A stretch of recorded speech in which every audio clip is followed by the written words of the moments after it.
Aujourd'hui, nous allons apporter nos lumières à Alice Diego Suarez qui nous dit ceci. Moi, je commence par ne plus avoir de clients et aussi moins d'argent en dépit de mes publications sur la vente en ligne. Problématique cruciale parce que quand on commence à avoir moins d'argent, ça veut dire que les réserves sont en train de s'épuiser.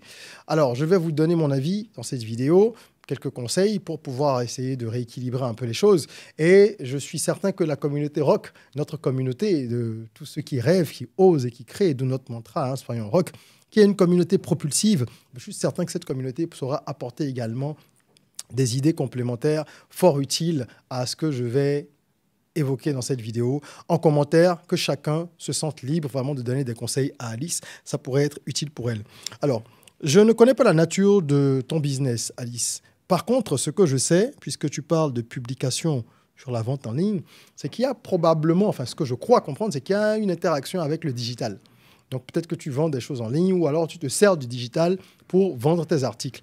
La première chose qu'il faut se poser comme question, puisque tu as évoqué des publications qui ne fonctionnent apparemment plus, puisqu'il n'y a plus de conversion, plus de résultats, la première chose à se demander, c'est est-ce que mes publications sont toujours conformes à ce que les gens attendent?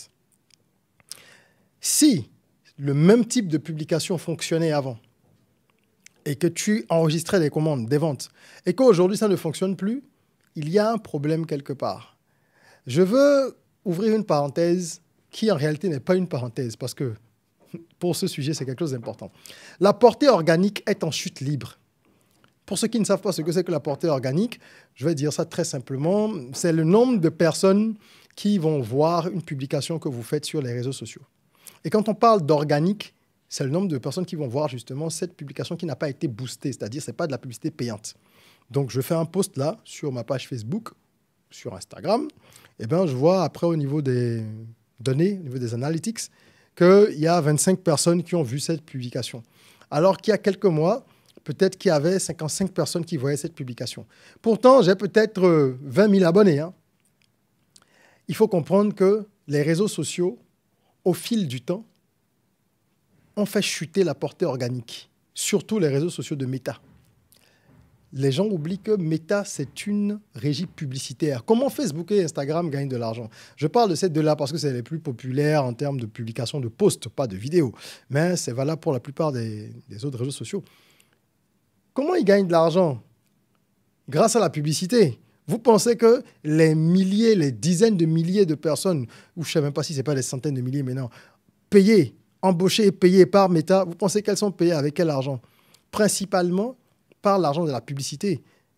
Meta, c'est la plus grosse régie publicitaire au monde aujourd'hui. Donc, pour que les gens fassent de la publicité payante, ils ont, au fil des années, réduit la portée organique. Il y a 5 ans, si tu avais 10 000 abonnés, que tu faisais une publication, peut-être que 1000 personnes pouvaient voir ta publication sans que tu ne fasses rien, organiquement, naturellement. Aujourd'hui, tu vas avoir peut-être 1%, 2% de personnes qui vont voir ta publication. Parce qu'on veut te pousser à faire de la publicité payante aussi. C'est le modèle. Ils nous ont laissé une dizaine d'années quand même, Facebook, un peu plus, en laissant les portes ouvertes. Il faut savoir que Facebook n'a pas gagné d'argent pendant 9 ans. Il faut comprendre le business. Pourtant, les gens continuaient à investir parce qu'ils savaient qu'il y avait un modèle. Donc, ils ont fait en sorte d'avoir un nombre d'abonnés extraordinairement élevé. Et ils ont commencé à resserrer maintenant la ceinture. Mais tu es déjà dans le milieu. Donc, tu dois rester là, essayer de développer ton audience. C'est plus simple que d'aller ailleurs, de tout fermer. Voilà. Donc, il faut analyser les choses déjà avec ce prisme pour comprendre que, de façon générale, tous ceux qui communiquent en ligne ont connu une chute notable de leur portée en ligne. Mais il n'y a pas que ça. Il faut analyser aussi la nature des publications. Est-ce que tu ne devrais pas communiquer autrement? Est-ce que tu ne devrais pas peut-être embrasser du newsjacking, où en fait on prend des sujets d'actualité qu'on détourne de façon humoristique, etc.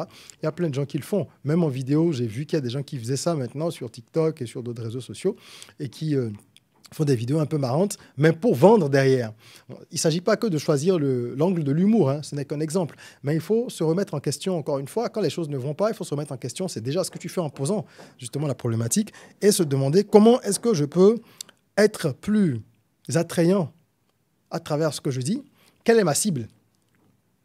Parfois, les choses marchent bien au début. Alors qu'on n'a peut-être pas la bonne strate de communication, c'est aussi l'attrait du début. Quand on lance une nouvelle activité, ben, au début, ça parle, les gens viennent, ils testent, etc. Il faut se renouveler. Si je publie tout le temps la même chose, les gens seront lassés. Moi, je suis en train de faire ce nouveau type de contenu parce que je sais que je dois dynamiser la chaîne YouTube et aussi les autres plateformes sur lesquelles je diffuse des vidéos. Quand vous regardez la télévision, est-ce que vous regardez le même programme pendant 5 ans? Non. Même quand c'est la même émission, il y a des saisons différentes. Et vous remarquez qu'à chaque saison, soit on apporte quelque chose de nouveau dans le concept, soit on amène de nouveaux candidats qui vont donc faire que l'expérience audiovisuelle va être différente. Pourquoi on a des invités différents à chaque fois? Le JT que les gens regardent tous les jours, ce n'est pas les mêmes informations, ce sont les nouvelles. Regardez le nom vous-même, les nouvelles. On vous garde accro à ça parce qu'on vous apporte une information renouvelée. Et donc, si vous voulez maintenir votre audience accro à votre page, vous devez évidemment renouveler votre angle d'attaque. Même si vous avez la même thématique, il faut le faire de façon différente. Et surtout, ne faites pas l'erreur de ne communiquer que sur vos produits.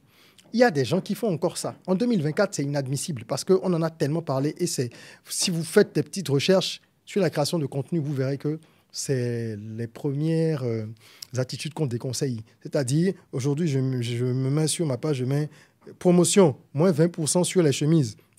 Je mets de très belles photos. L'après-midi, je mets encore autre chose. Ce pantalon est un pantalon en lin. Si vous achetez ça, nanana. Le lendemain, je repose quelque chose sur mes... Les gens ne vont pas sur les réseaux sociaux pour acheter. Hein. Il faut comprendre la psychologie des réseaux sociaux à la base. Les gens vont sur les réseaux sociaux pour se distraire. Donc, quand on veut vendre, on distrait les gens. On les distrait. Ça veut dire, distraire, c'est ne pas aller tout droit. Le trait, il est droit. Distraire, c'est prendre des chemins contournés. Dans le langage des oiseaux, c'est comme ça qu'on le dirait. D'accord? Donc, vous allez prendre des chemins contournés. Vous allez intéresser les gens à travers des publications diverses. Il y a des gens qui sont spécialisés dans, par exemple, le Congo, ça, dans les ragots, les potins de stars. Ils en parlent beaucoup et ils vendent leurs produits à travers ça. Il y a des gens qui vendent des repas, livraison de repas, mais qui sont tout le temps dans l'actualité de leur pays. Ils prennent l'actualité, ils en parlent et à la fin, ils disent « En tout cas, moi, je vends toujours mon riz, hein, le plat est à 5 000. » Il y a déjà combien de gens qui ont lu avant de voir l'information du plat? Il y en a plein. Donc, vous devez apprendre à faire ça. Si vous n'avez pas la capacité de le faire, c'est-à-dire de suivre des vidéos, aujourd'hui, on peut se former à ça sans payer, mais ça prend du temps. Vous avez deux options. Soit vous allez passer des heures et des heures à suivre des vidéos YouTube et à appliquer les conseils, soit vous allez acheter une formation payante qui existe sur des stratégies de formation de création de contenu. Et à ce moment-là, vous allez gagner du temps. En 1, 2 heures, 3 heures, on va vous livrer tous les conseils. Vous n'allez pas devoir regarder ça sur YouTube pendant des jours et des jours. Bref, il faut quand même se former et déployer. Autre point, si vous n'êtes pas en mesure de faire ça convenablement, parce que parfois, on n'a pas les prédispositions pour. Il y a des gens qui n'aiment pas ça et disent, vraiment, moi, les trucs en ligne, là, ça me fatigue. Embauchez alors un prestataire. Oui, ça coûte de l'argent, mais vous voulez faire de l'argent. Donc, s'il faut que vous payiez X dizaines de milliers de francs, même à un community manager junior, pour qu'il vous aide quand même à améliorer les choses, et que derrière, vous puissiez doubler votre chiffre d'affaires, est-ce que ce n'est pas une bonne affaire, justement? Il faut envisager cette option-là. D'accord? Il faut l'envisager parce que vous devez optimiser votre contenu.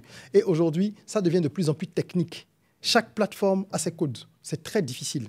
Moi, je dis souvent que beaucoup d'entrepreneurs perdent du temps parce qu'ils gèrent à eux seuls leur Facebook, leur TikTok, leur Instagram, etc. Si vous êtes un créateur de contenu et que c'est dans votre business model, vous ne perdez pas du temps. C'est-à-dire que ce travail-là fait partie de votre business. Mais si vous avez un autre business, vous êtes un comptable, vous faites de l'assistance comptable, vous vendez des jus, vous vendez des pagnes, ce n'est pas votre cœur de métier. Plutôt que de dépenser énormément de temps et de le faire à moitié, embauchez quelqu'un en interne ou un prestataire externe qui fera ce travail-là pour vous. Lui saura comment engager votre audience. Engager l'audience, par exemple, c'est faire en sorte que l'audience participe aux conversations sur votre page, qu'il y ait plus de likes, plus de partages, plus de commentaires, etc. Ça prend du temps de gérer une communauté, de faire du community management. Donc voilà, ou vous vous formez, ou vous embauchez quelqu'un. Je pense que c'est le plus important, d'accord? Et ensuite, il y a, je finirai là-dessus, la publicité payante. Je vous exhorte à consacrer un budget à la publicité payante. Tous ceux qui sont contre la publicité payante, là, je vais vous dire ceci. Si vous voulez vendre, Vous ne pouvez pas ne pas faire de la publicité payante. Si vous avez des pages qui sont des pages d'actualité, etc., et que votre business model, c'est de prendre de l'argent chez des gens pour faire leur promo, parce que votre page a beaucoup d'abonnés, vous avez passé des années à parler des stars, de ceci, de cela, c'est différent. Mais si vous voulez vendre un produit ou un service existant, en dehors de cette bulle digitale, et même dans la bulle digitale, que dis-je, vous devez avoir un budget pour la pub. Ça fait partie de votre budget de communication. Vous ne pouvez pas avoir une activité sans avoir un budget de com. Beaucoup de gens commencent, ils se disent, bon, je vais faire comme je... Même la connexion Internet que tu utilises pour envoyer des messages WhatsApp, c'est de l'argent que tu dois normalement considérer comme une partie de ton budget de communication. Le client que tu appelles ou que tu relances parce qu'il n'a plus commandé chez toi depuis 2-3 mois, ça fait partie du budget de communication. Donc, il faut que tu aies un budget. Même si c'est fait de façon sommaire, tu te dis, OK, 5% de mon budget ou 5% de mes ventes, peu importe, définis quelque chose et cet argent va servir à ça. La publicité payante, si tu ne la fais pas, tu n'auras pas les résultats que tu espères. Et je suis désolé de te dire que dans 3-4 ans, ça va être pire au niveau de la portée organique. Ça va être de plus en plus nécessaire de payer pour faire de la pub. Donc, paye un peu et apprends à faire de la publicité. Ne clique pas sur le bouton Boost de Facebook pour faire une publicité paramétrée en 2 minutes. Tu n'auras jamais les meilleurs résultats. Suis une formation qui t'apprend à utiliser le Business Manager pour Meta ou alors, si c'est pour faire Google Ads, va te former. Paramètre bien ça parce que tu seras surprise. Si je veux parler à notre amie, précisément à notre amie Alice, de voir à quel point est-ce que ces outils sont puissants. Ce sont les meilleurs outils de ciblage au monde aujourd'hui. Tu peux aller chercher quelqu'un qui recherche un pagne, je vais exagérer un peu les choses, de telle couleur, encore qu'avec l'intelligence artificielle, et qui est dans telle ville, qui a plus ou moins tel budget, et qui a telles habitudes de consommation. Si tu sais paramétrer ça, tu vas chercher les clients où ils sont. Mais ça te coûte de l'argent et de la compétence. Donc voilà, j'espère que cette vidéo t'aidera.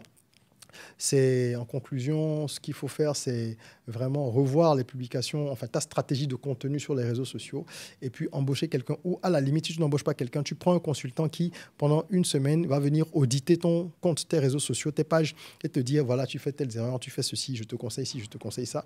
C'est un forfait que tu vas lui payer pour son intervention et après, tu vas te former pour pouvoir bien appliquer ça. Je suppose qu'il y a des gens qui le font. Je pense que sur Upwork, sur Fiverr, sur les plateformes de freelancing, tu devrais trouver ça.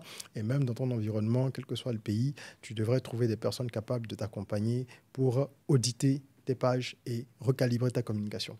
Merci à vous qui avez suivi cette vidéo. Merci à vous qui allez commenter et donner également des conseils pour que les publications d'Alice soient davantage vues et que ses ventes reprennent. Et au-delà de tout ce qui est digital, pose-toi également des questions sur ton produit, tes produits ou tes services. Est-ce que je le fais moins bien qu'avant? Est-ce que je me suis laissé aller? Comment j'ai fait pour fidéliser les clients? Parce que s'ils ne reviennent pas, peut-être que j'aurais dû faire autrement. Est-ce que je leur faisais des réductions, etc., etc. Voilà. Mettez un petit like si vous avez aimé le contenu. En attendant qu'on se retrouve pour une nouvelle vidéo, prenez soin de vous, mais aussi et surtout, au-delà de votre corps, de votre mind. Rêvons, osons, créons, soyons rock.